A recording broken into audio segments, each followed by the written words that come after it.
Everybody, I have a video here for you today.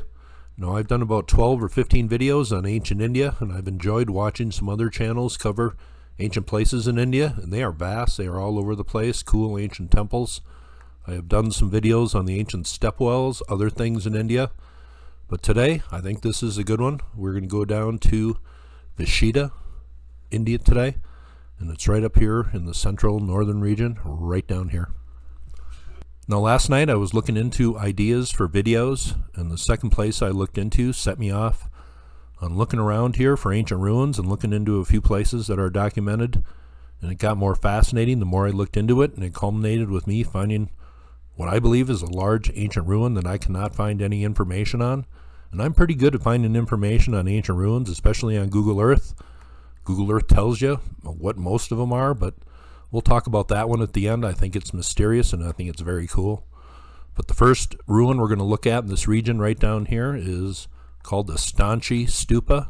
It's on this large hill right down here. You notice the ruins up top, but these go back about 2,000, a little over 2,000 years. And there they are right there on that hill. Here is a look at the ruins on top of the hill here. Here's a diagram. What exactly is up here? Different structures, different areas here, different stupas, small ones, and this is called the Grand Stupa here, and this has a circular walkway around it and a couple gates here. We'll take a look at those. Here are some of the ruins at the top of the hill, some stairways leading up to the Grand Stupa, which I'm going to be showing here. But obviously a lot of the top of the hill here, man-made. Pretty impressive ruins here. Here is a watercolor done in 1822 of the Sanchi Site. I might have said Staunchy at the beginning. Don't want to start mispronouncing things. Here is some art depictions on a gateway entering into this stupa area, the Grand Stupa. Here's a look at a spiral. We'll talk a little bit more about that, and it's important, I believe. Here we are down on Google Earth looking at the Main Stupa, and you notice up here, it looks like it's kind of had a layer of skin peeled off the top of it. But time will do that to structures. Here is one of the gates right here. As with a lot of places in India, this place is no different. Pretty amazing artwork found at this place and others in the area. Here's another area at the Grand Stupa, stairway coming up, then has a circular walkway going around it, and that's symbolic. We'll talk a little bit more about that. Here's another area where we come around, and some of this stonework is pretty large, pretty megalithic, if you ask me, for India. But this has a pretty unique design on it, this stupa right here, and then right here we have the seated figure, Buddha, right here. This has a lot to do with enlightenment, and you notice here the head is missing. Was this defaced, or is the sun disk right there symbolically placed where the head is supposed to be? That is an interesting look right there. Here's a look at some of the stonework here when the place was kind of in disarray when it was photographed over 100 years ago. Now, I'm not going to talk a lot about the rulers, but I will say this came from 2,300 years ago. A lot of places in India I've talked about come from 1,000 years ago, but this place goes back, they say, to the 3rd century BC. And then there are some ruins here that come from about 1,500 years ago. Now, I have enjoyed other channels' videos on India recently, and this is probably about my 15th one, but it never ceases to amaze me. The level of craftsmanship in some of this art here, very intricately done by master craftsmen, that is for sure. There's a sacred tree coming from their mythology. More of the intricately done things here, but this is the gateway, and you notice those spirals at the ends of these scenes here. We'll talk a little bit more about that. And is it connected to a mysterious ancient ruin in the area? Well, that'll be up for speculation, but here is some more art coming from the temple here, or areas up on the hill. You see those spirals there? That is very interesting, I think.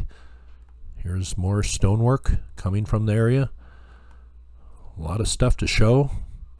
This hilltop is full of cool artwork and stonework. Here's a seated Buddha figure with that symbol behind. We'll take a look at something very interesting here at the end, but there is one feature coming from their mythology. This right here, this is called the Diamond Throne. This is about 7 feet long, 4 feet high, intricately carved, single piece of stonework on top, and then on top of a little altar here with 4 figures seated there at the bottom. But this was supporting a tree coming from their mythology, and I will leave a few links below. But here is one of those spirals at the end of those arches, or scenes on the arches here, the gateway coming in to the main area here. But here's a little closer look at what they call the diamond throne. But in the artwork here around the stupa, it is supporting a tree coming from their mythology. And these seated Buddha figures, I guess one of them I showed at the beginning was missing the head, but it always has this circular symbol behind it. And I believe it has to do with enlightenment. Here are some old pics going back over 100 years. There must have been a lot of sediment on the top of the stupa here. You notice the trees growing out of it. There is the gate we took a look at. But these photos are coming from over 100 years ago. Some of these go back into the late 1800s when this place was first documented with people that had cameras here. There you notice a tree growing out of the top of the stupa, pretty much covered up. There's another look right there. That was certainly an interesting place to look into. You can explore that on Google Street View. But on this nearby mound or hill here, there appears to be some ancient ruins that are just kind of undocumented. I believe the entrance to the place is right down here, and I think there is an ancient temple or something right up here. That's not really documented, but that's not the main feature that I'm going to be talking about. That is undocumented. Let's go to a nearby place. This is called the Udaigiri Caves, and they are very close by, and they're right down here. Here's the site from a distance, and I have talked about the Ajanta, the Ellora Caves, other cave sites, the Badami Cave, I believe that is the name of them, in India, a few others. But here is the entrance to more than one cave system here. Here are some diagrams of these caves, Udaigiri Caves, carved right into the mountain, and Udaigiri translates to Sunrise Mountain. Here's a map of the area, just north of the Sanchi Stupa area that I showed. Some artwork, stonework coming from the caves here. Very well done.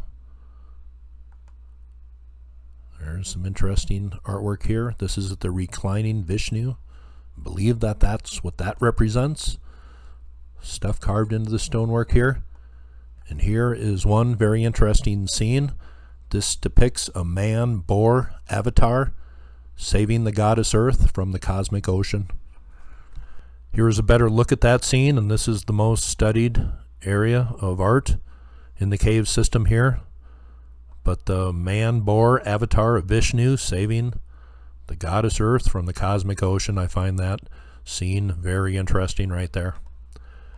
I will leave some links below if you want to check out these places a little more in detail and read what all the artwork has to do with.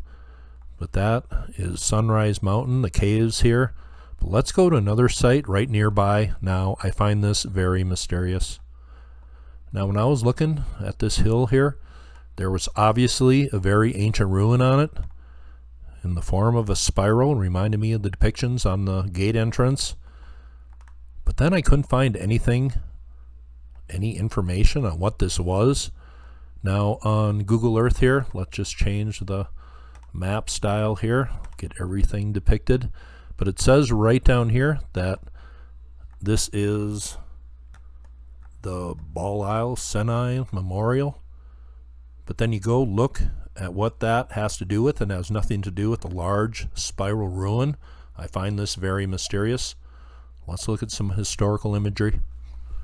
Now here we are in Google Earth Pro, and I thought if I went back in time, some questions could be answered, but I didn't find anything on this structure, and I found that very weird. This is about 1,700 feet across, about 440 some meters, almost a third of a mile. So that is a huge structure, but I couldn't find anything, and I'm pretty good finding information on ancient structures on Google Earth. And I will say this too, there's 3 mounds here, and they all appear to have ancient structures on them, especially this one here if you go back in time and look at it. And those appear to be in the form of Orion's belt. Does that have anything to do with anything? Well, I'm just mentioning it because I can. I just find it a little interesting. But this structure, I tried my best, could not find anything on this. Now let's just go back in time.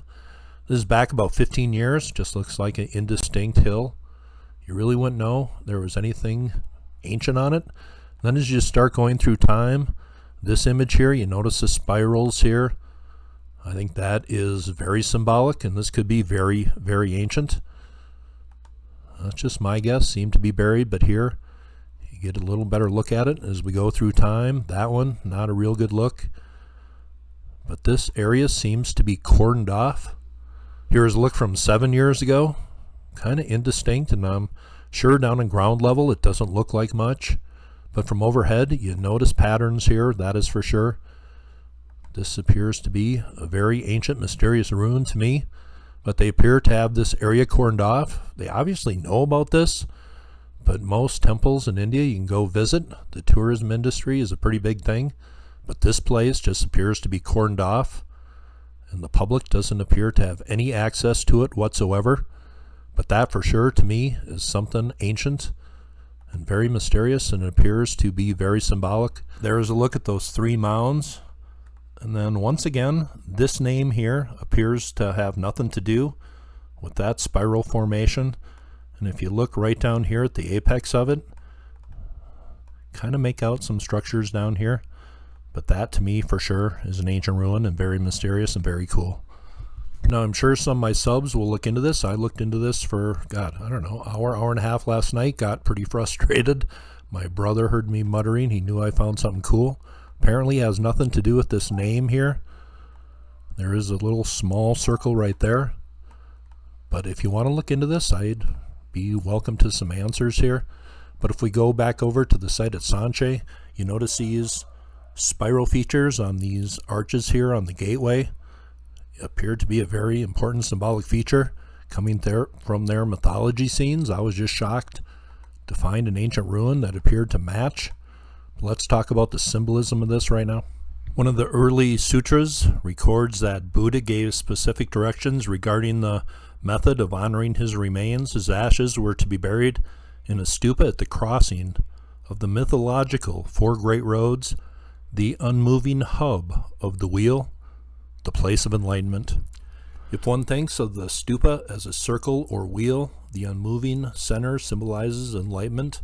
Likewise, a practitioner achieves stillness and peace when the Buddhist Dharma is fully understood. At the top of the stupa is a yasti, which is a spire, which symbolizes the axis mundi, and that is a line through the earth center around which the universe is thought to revolve. Now concluding, I will just read a little bit from a website I will leave below. It says, a stupa makes visible something that is so large as to be unimaginable. The axis symbolizes the center of the cosmos, partitioning the world into 6 directions, north, south, east, west, and the nadir and the zenith. This central axis, the axis mundi, is echoed in the same axis that bisects the human body. In this manner, the human body also functions as a microcosm of the universe. The spinal column is the axis that bisects Mount Meru, a sacred mountain at the center of the Buddhist world, and around which the world pivots. The aim of the practitioner is to climb the mountain of one's own mind, ascending stage by stage through the plains of increasing levels of enlightenment. And that just so happens to be exactly what I said about the Great Pyramid in this video here, the missing capstone, Plato, and the Tomb of Thoth. In the Vidisha area, there are many ancient temples, stupa sites. There is a temple right down here in this area, the Dev Narayan temple, and then right down here at the southern end of this outcropping, this is just one of many stupa sites. I'm just going to show one here. This is the Mural Kirta Stupa right down here. That is a video on ancient India, a ruin that I have no good answer for. It is not small either, but it's near 3 mounds here. One appears to be a little inverted. Does that represent something? Well, it might. I'm just putting it out there that it could. But I thought that was very interesting. If you can find any information on that feature, please leave it in the comment section. But those are the ruins around ancient Vidisha in India. Glad to do that one today. I found that very interesting. Hope you thought that was cool, and you all have a very nice day.